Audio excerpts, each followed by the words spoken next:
So, welcome back to the Benefits Playbook. Today, I'm thrilled to be joined by Dr. Christine Hale, Chief Medical Officer at U.S. Benefits at Gallagher. Dr. Hale, thank you so much for joining us today. I'm so happy to be here. Thank you, Kirk. Uh, Now, I want to spend a lot of time talking about and thinking about what you're doing at Gallagher. But let's take a couple steps back. Tell folks, what was your path to Gallagher? What is your background? Well, let's just say my career path was serpentine, not Mm, linear. mm, I am a pediatrician, but very early on, I became frustrated with some quality and inefficiency issues and decided to get an MBA. I then serendipitously ended up as a strategy consultant to providers with McKinsey. And then I had possibly the most formative experience to my career that wasn't part of my career, which was I was or 3 months, so 15 months total as a patient, full mm. time on disability, trying to navigate my own complex health situation. And that taught me more about what was wrong with our healthcare system than possibly any other experience I've had. So when I came back, I joined a health system to try to tackle these problems from within. And then one more act of serendipity ended up in employee benefits, working on complex cases and never looked back. And that was almost a decade ago now. Dr. Hale, tell me more about your patient experience. What were the elements that really opened your eyes? Yeah, I think, the number one was that I had been a arguably top performer, working my way towards election as a partner. And suddenly my performance dropped off. And so I will tell you, as employers out there, if you have employees who are on a good trajectory and all of a sudden they have a fall off in performance, that might be an indicator something's going on. Once I did finally take the step to get to disability, then I had a month after month battle, first of trying to convince my doctors of what I knew my right diagnoses were. And then once I finally achieved that, having to go medication after medication after medication, partly because of step therapy, partly because we didn't have good testing to know which drugs were going to work well for me. And then it turned out I had a whole second condition. So we finally got one under control, and that uncovered another. Rinse and repeat, rinse and repeat. And so, what led you to Gallagher specifically? I joined Gallagher just this past January. I was very attracted to a couple of things. First of all, very well positioned with such rich resources, all the way from well being, pharmacy, but also in leave and disability. We have the largest work comp TPA and the ability to start to bring together that whole person view with a very sophisticated data lake, data warehouses that feed that, and clinical analysts was a very exciting opportunity where I felt that we could do some really unique things to both help members and also help plans contain their costs. So let's talk about those unique things because when you hear chief medical officer, you don't think of that living in a place like Gallagher. So, kind of, what is your remit within Gallagher? I have so many hats that I wear, which I love. So there is the piece that is developing our best practices, our clinical strategies. That's both amongst our own experts that we hold internally in all those specialties and more that I mentioned, but also working with external partners who have data we may not have, who have solutions we might be able to tap into, who have knowledge that they're creating through research and other avenues. And so, really bringing that all together and saying, again, with the member at the center, but also understanding what it takes to run a health plan today and how dramatic some of the cost pressures have become. How do we think creatively? And this is where I get excited with I put my old management consultant hat on and I say, we have a big strategic problem in healthcare right now, which is we feel strongly that employer sponsored benefits are critically important and that having the flexibility to serve one's own population is incredibly valuable. But we have such significant cost pressures right now that threatens the model as a whole. And there are some people who would like to see that model go away. I am not one of them. So really putting on that, taking it very seriously and thinking outside the box and saying, if we've tried things and we think they should work, why aren't they working? And then what are the things we haven't even thought of yet that maybe we could tackle this problem from a completely different angle? And that's the exciting part, is to be able to come up with those new approaches, solve the long held problems, but also find new ways, try new ideas, and see what's actually going to make a meaningful difference. Well, so let's look at something from a different angle. Let's talk about high cost claimants. You talk about the employer journey. So many employers, I think of, man, I am unlucky if I get a high cost claimant, but what are you going to do? Statistically, it is what it is. Let's think about that differently. What do you think employers should be thinking about differently in things like high cost claimants? Well, I think first of all, it's really important to think about what is a high cost claimant. This is the first question I always ask. Mm, It used to be 50,000 and up was what everyone was looking at. I would assert now that's table stakes, right? mm, Everyone has autoimmune cases that are on a specialty drug that's costing over $50,000 a year. So not that that's not important, but that requires more of a plan level or procedural level type mm, approach, or programmatic. On the flip side, we are now seeing this confluence of very high cost claimants because the sky's the limit now. So multi-million dollar and sometimes multi tens of millions of dollar mm. individual claimants, coupled with what almost keeps me up more at night. So everyone says, gene therapy is keeping me up at night, or those big NICU cases. And I'm like, yeah, but if you can't tolerate that risk, you probably have some kind of insurance coverage to back you Mm. up. Where I get really stressed when I think about my clients, frankly, is the ongoing. So when I put my doctor hat on, I say, even when I was in medical school, which was not yesterday, but not a long time ago, cancer was basically a binary disease. You either got better or you passed away. And that was the sad truth.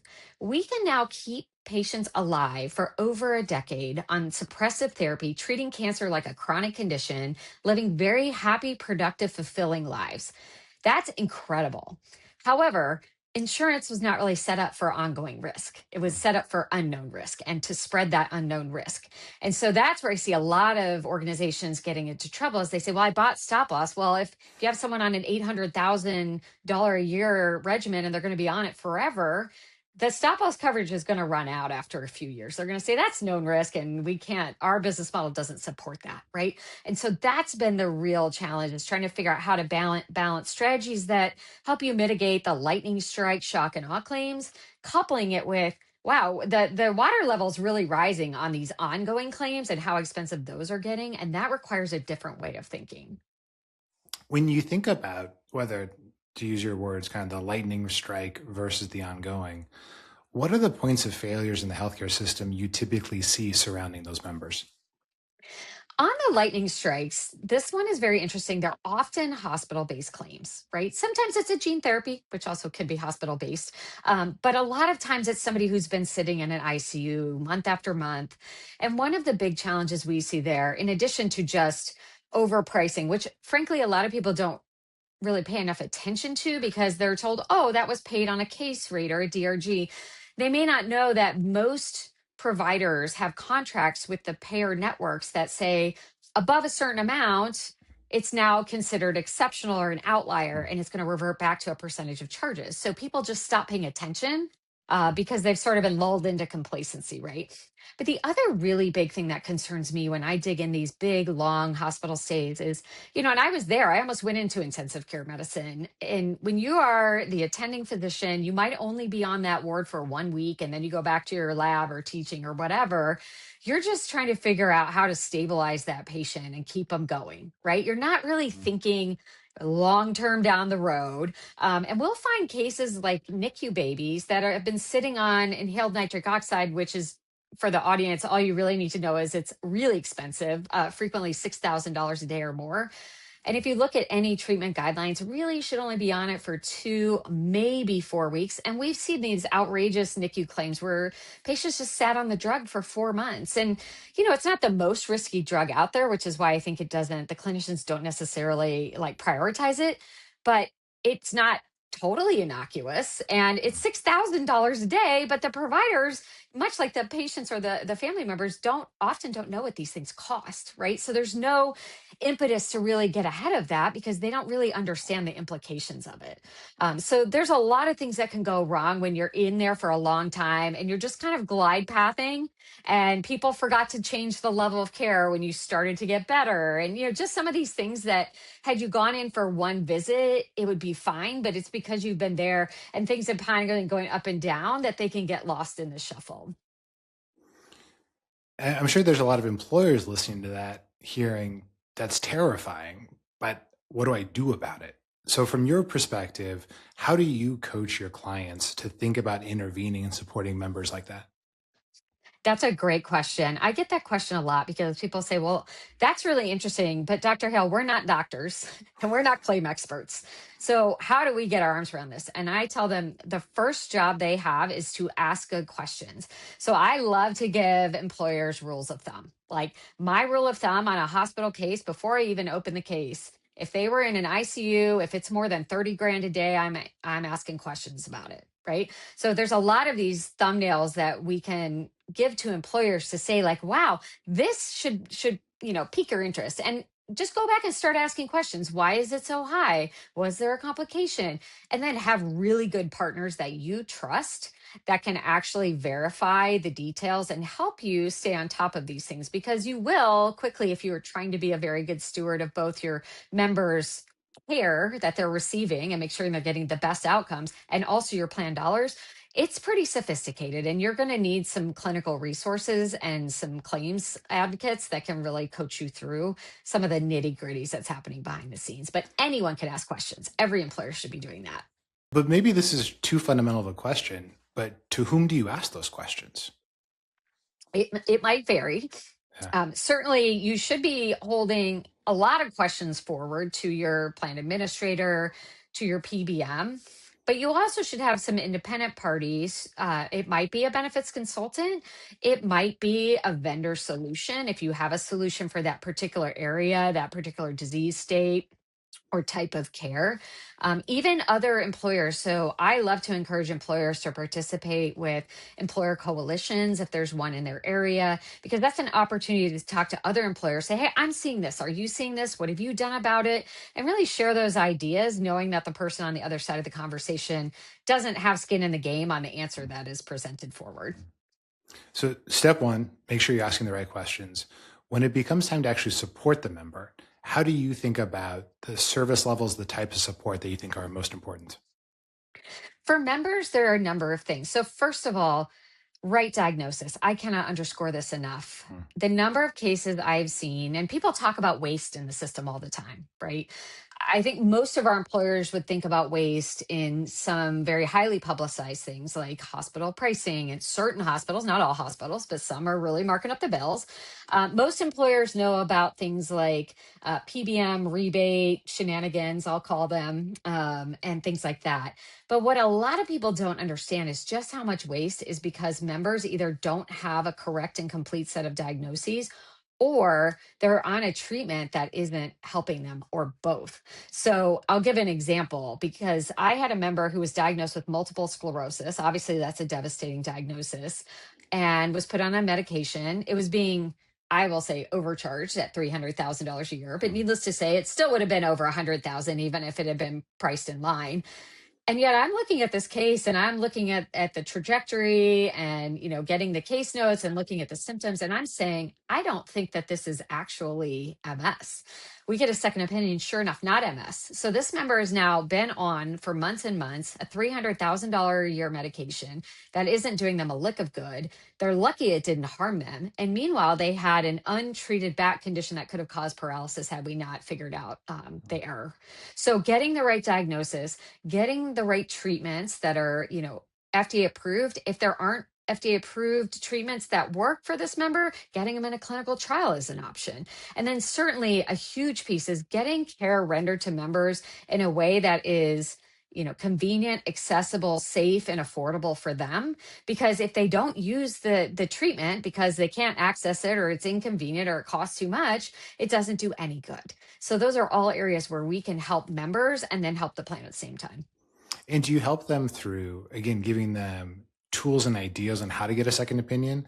Do you think it's important to actually give folks access to second opinion programs? How do you think about closing that gap? That's a great question. Second opinions, in particular, I'm a very big advocate of, particularly with certain conditions or certain lack of diagnoses. Um, I would say a lot of employers that go directly and say, I'm just going to get a broad based second opinion bidder. I love that because I do like when people have access to a second opinion when they feel they need it.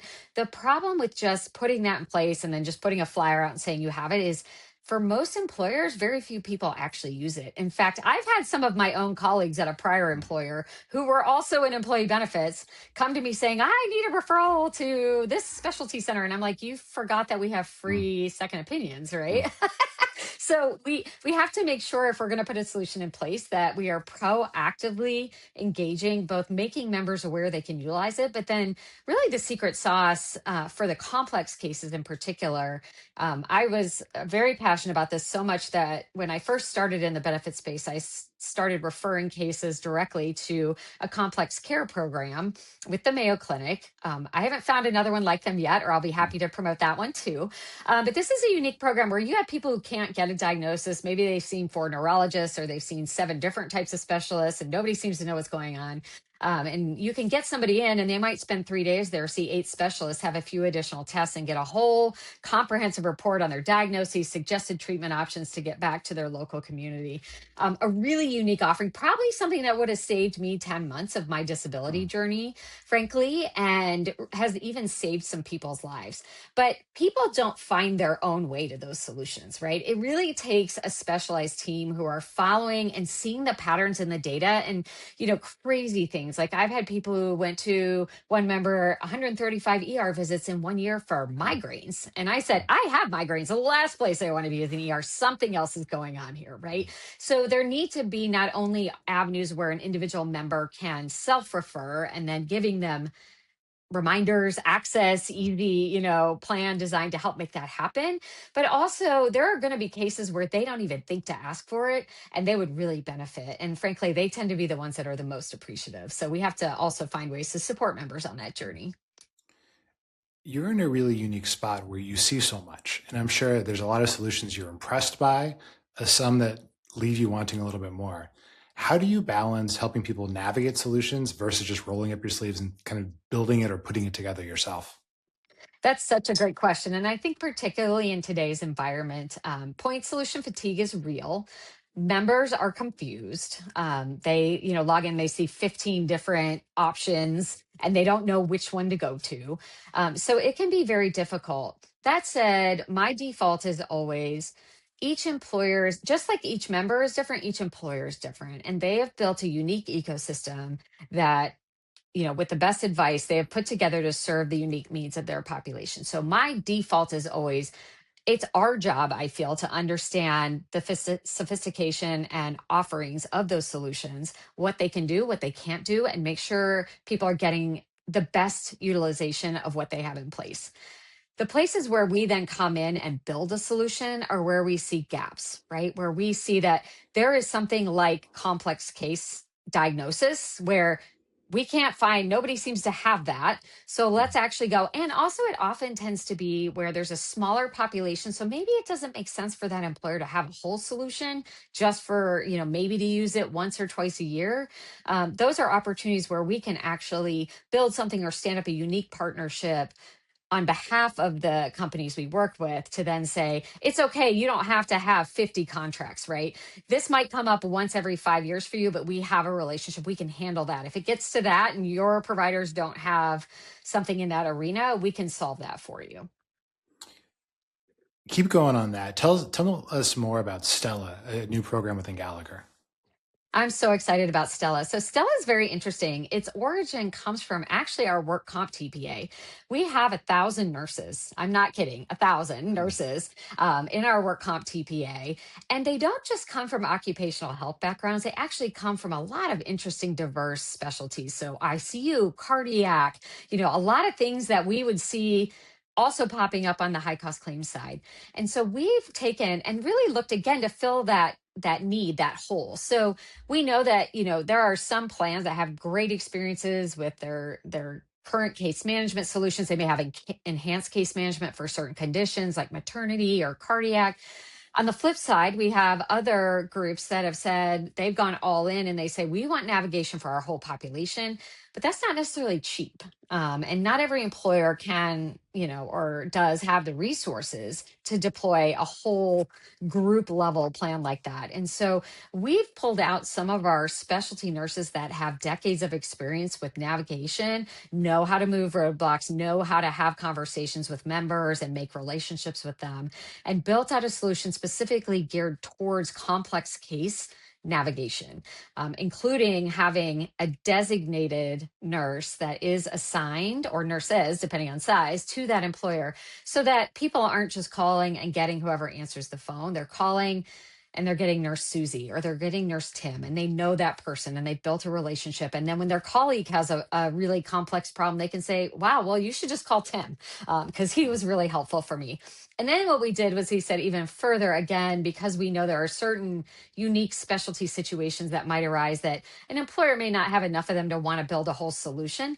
We've embedded solutions like provider quality data to assist our nurses in navigation, like access to infusions in non-hospital based settings, like Mayo Complex Care. And we continue to add more, specifically, though, anchored in what will help these really complex members who need help the most. They are the most vulnerable population.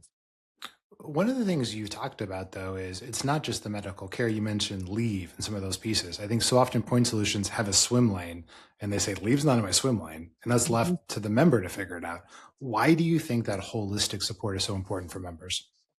I liken it to, if anybody listening has had a complex medical condition or conditions like I have, you realize that you start to feel like you have a left pinky toe doctor and a right eyeball Mhm. doctor, but they don't actually talk to each other. I have literally had specialists say to me, "Oh, I think the drug you're on doesn't have good coverage for my thing. Go ask your other doctor if we can get a better option." And the other doctor says, "I think your coverage is great." And you're the patient, and I'm a doctor, and I can't even manage this. So the same thing happens when we decide to carve individual human beings up into different claims, right?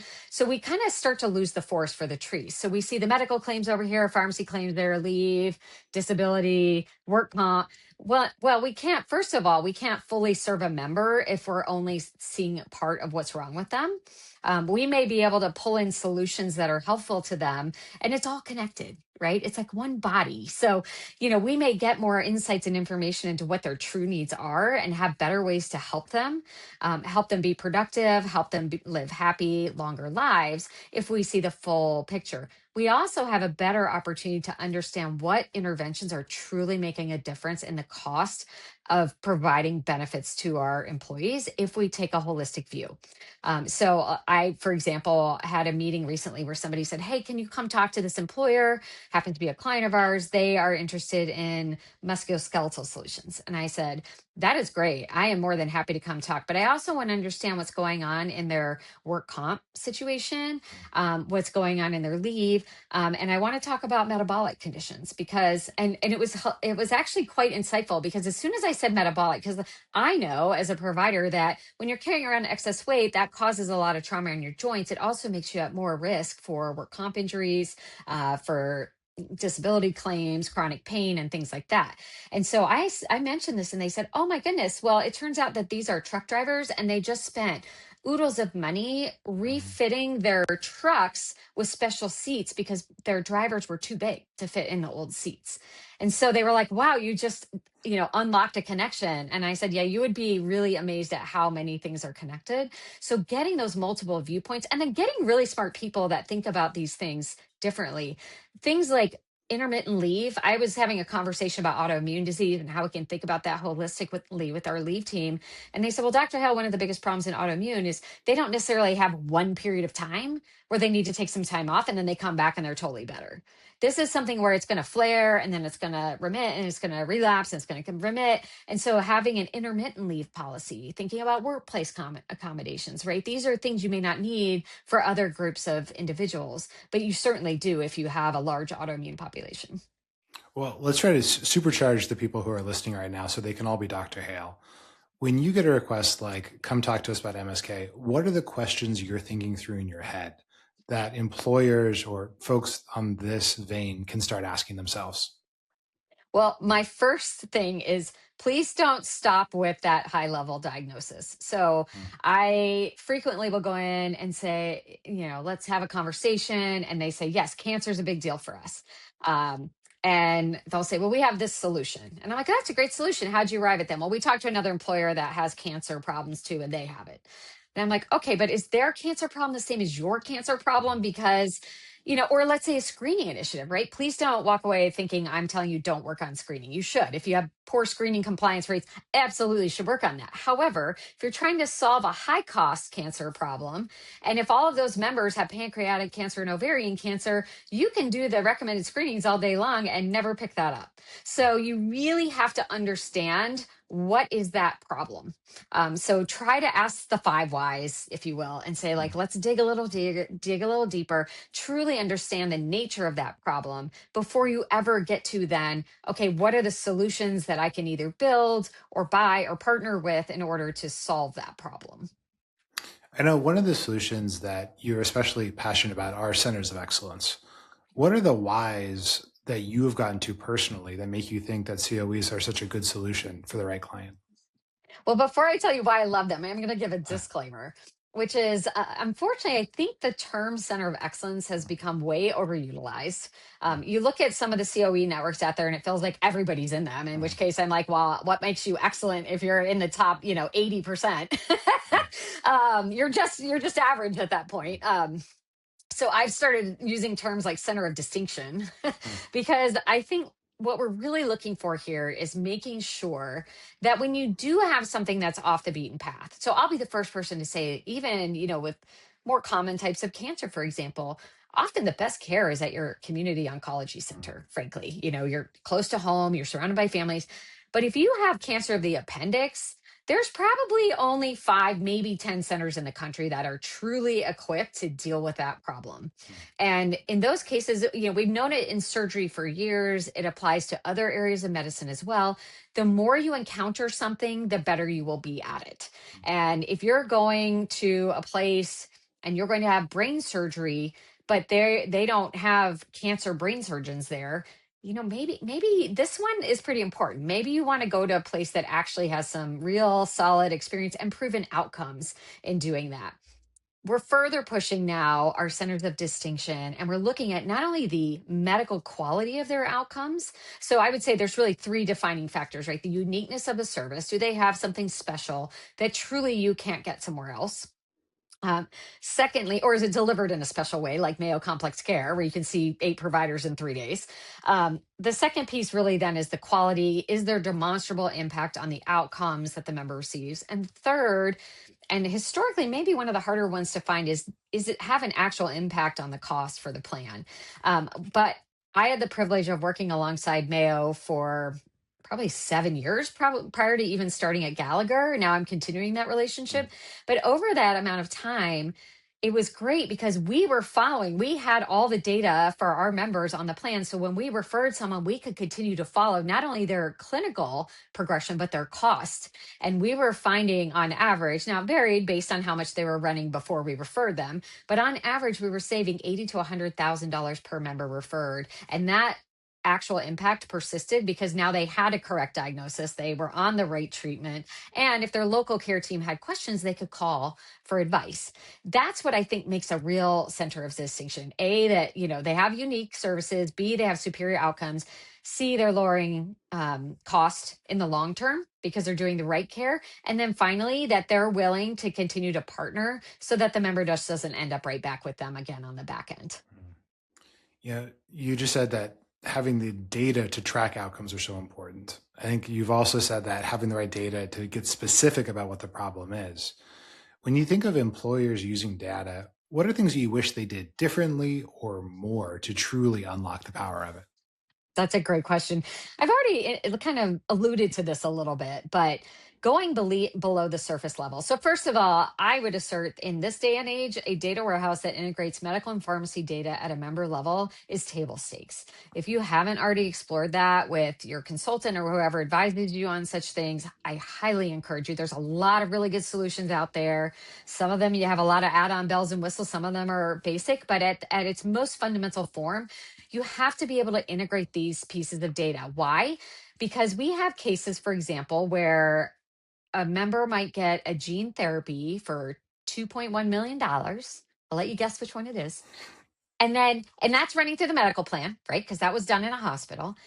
And then because they carved out their pharmacy, which has a lot of benefits for managing your plan, but now on the pharmacy side, they're still continuing to fill the maintenance medication at $600,000 a year. Mm, And neither side can be blamed because they can't see each other's data. mm. So the only way you discover problems like that is by reconnecting the data in a place where a skilled reviewer can say, wait a minute, that doesn't make any sense. How do you know if the gene therapy worked when you're still continuing the maintenance drug? Mm. So these kind of observations are critical to being able to move forward. So you have to have some way to unify that data. Data warehouse is going to be the best way to accomplish that. Now, once you have that, you do have to have sophisticated providers that either the data warehouse themselves or a consultant or someone else who can help you not only interpret that data, so dig below. If you get chemotherapy 500,000, please ask for, like, you need to know what body part, what kind of cancer it is, what drugs they're on, what dose of the drugs they're on, right? You have no way to know if they're getting good treatment at a reasonable price if all you know is factors influencing health status for 400,000. That's my Mm. favorite. So you need sophisticated analysis to help you hotspot problems. But then just knowing you have a problem, why spend money to know you have a problem, right? You really need to have partners who can help you not only craft solutions and then help you make sure those solutions get accomplished. And that's that last piece is where I find most things drop off. Is you may have a partner who says, okay, we did this really sophisticated query. Also, you should have a partner who's willing to do custom queries for you if you have a unique situation, you're trying to like dig into it. But that's great. And then they say, yep, here's the problem, and maybe, if you're lucky, okay, and here's some options for how to tackle it. Good luck. I will tell you the success rate on those is not Mm. superior. A lot of organizations, they don't have the bandwidth, they don't have the political clout with their partners, they have competing priorities, or they just don't want to be that deep in their members' medical data. Really need some help actually making sure things get accomplished. Help me diagnose this a little bit. So you talk about that employer who sees chemotherapy $400,000. For that employer, why do you think they may not ask for more? Do they not know more data exists? Are they daunted to get it? Are they shell shocked because they've been asked before and they're told no? What do you see as the common things? D, all of the above. Yeah. Um, Yeah. so when I first started doing this work about 9 years ago now, I was really shocked, frankly, at the number of employers that I talked to, and we would say, "Hey, we want to talk about high cost claim management," and they said, "Well, there's nothing we can do about it." Mm, And I was like, "There's a lot you can do." And they said, "Well, we've been told for years, sorry for your luck. Please write us a check for, mm, $700,000." And they just had to write a check for $700,000. I think that's changing, right? I think so, I know that's changing, frankly, from my conversations with employers. They are becoming emboldened to ask more questions. They are requiring more data. I think a lot of it is because we do have coalitions and meetings and other venues where we're bringing employers together and they're having those conversations. I love being in meetings where I'll go around, I'll ask employers a question about something they saw in their data. And I'll have one employer who's with a certain administrator or a certain PBM, and they say, "Oh, I have here's all the nuance I found." And the employer sitting next to them has the same administrator mm. or the same PBM and says, "Well, they only told me chemotherapy for 400,000. Why?" And that presents an opportunity to empower an employer to say, like, wait a minute, if they got it, why can't I get it? Mm. So I'm very excited that we still have work to go, right? Because there's a little bit of unlearning that learned behavior of just accepting it. But I also think they've gotten kind of accustomed to, like, okay, you got a 7% increase this year, you got Mm. a 9% increase this year. When you get a 30% increase, now people are saying, we can't sustain this. So, that has really changed that conversation of like, we can probably, it'll be all right, to like, now it's not going to be all right. We have to do something. They're getting something different. We want it over here. And I think that makes this a really exciting time. What do you think is going to be the unlock for true data transparency? Do you think it's going to be employers Ooh. finally saying, I can't afford it, you have to change? Is it tech is just going to make it easier? Is there's just going to be industry pressure to do it? What is that unlock? I think a lot of it will come. The fastest tools that we have are the technology, because that's advancing so quickly, and allowing us to take very complex data and get to those insights and solutions faster, right? And with less sophistication on the part of the reviewer. I think that's incredible, right? So technology for the win there, as long as it's used right. Definitely, I think emboldened employers are Mm, demanding it now. That's allowing us, but at the end of the day, people are going to keep finding ways to go around the system unless we have good regulation and mm, policies. I'm not saying universal health care, folks, but what I'm saying are things like the PBM reform that just passed. That was mm, very important. It basically just said you have to pay fairly, right? One of my favorite cases I worked on, because it was so gratifying, $250,000 knee replacement, one knee, and it was in Texas, guys. This was not in Alaska where things are really, really expensive, right? And so roughly 8 to 10 times the market rate. And my clinician brought that to me, and I was like, "What in the world? Like, go ask for an itemized bill." Well, of course, and this is true. A lot of employers don't understand this. Many payers in their contracts with providers are not allowed to ask for an itemized bill. And I said, "What in the world else do you buy for mm, $250,000? We're not allowed to know what you bought." So we were able to work with the state attorney general, concern about possible fraud. They required the bill to be released to us. And sure enough, buried in the OR charges for $163,000, top line item on the bill was placental tissue. Now you may be wondering, what in the world purpose would placental tissue have in a knee replacement? That's where you get stem cells. And we went back and we pulled the plan document. Sure enough, experimental investigational, got a refund for the client for $163,000. Okay, that should not be allowed to be hidden, mm, right? That's only because we were good detectives and we didn't take no for an answer. But until the parties at play are required to provide the information needed to manage the cases, clinical information or billing information at a granular enough level to make sense, we're still going to be fighting hand to hand combat. And if we really want to move the needle in a meaningful way, there has to be some sort of industry pressure. And while a lot of that will come from employers, I think it will come better and faster and more consistently if we can have at least some basic rules of the road on how we're going mm, to engage regarding data. And it's coming. I think the yeah. PBM bill that passed is the first step. So I think that's an important step. We still have more steps to take, but it's a good sign that we're starting to at least shed light on these issues. Well, let's end with the role that employers can play in helping accelerate this change as kind of the policy and legislation roles. I know you're on the road a lot. You're on an airplane next to a CFO. CFO says, "Oh, so interesting. You're in benefits. Ours are going up 10% a year." I've had CFOs tell me the only time I feel stupid is when talking about benefits because it just feels like a foreign language. That's Hey, right. doctor, help me understand, like, what questions should I be asking my benefits team? What Yep. do you tell that CFO? Yep. The first thing is I'm asking, what data are we getting and who's managing the data? Right. I want to know who's helping us get the insights. Secondly, I want to know who our partners are and which of those partners are making a difference for us and which are not. Hmm, Unfortunately, it's an interesting eye of the needle to thread where we have to hold partners accountable to provide us the information we need and to deliver on the solutions that they have brought forward and that we're paying for. On the flip side, if we're switching partners every year or every other year, we don't have enough runway to then become getting a deeper relationship and to be hmm, collaborating on what's the next step, right? We want partners that not only are delivering on what they said they were going to do today, but who are willing to say, "I see that you have a problem. Let's figure out together how we're going to solve this." Right. So, as a CFO or a CEO, I'm saying, first of all, I want to know exactly why our costs are going up.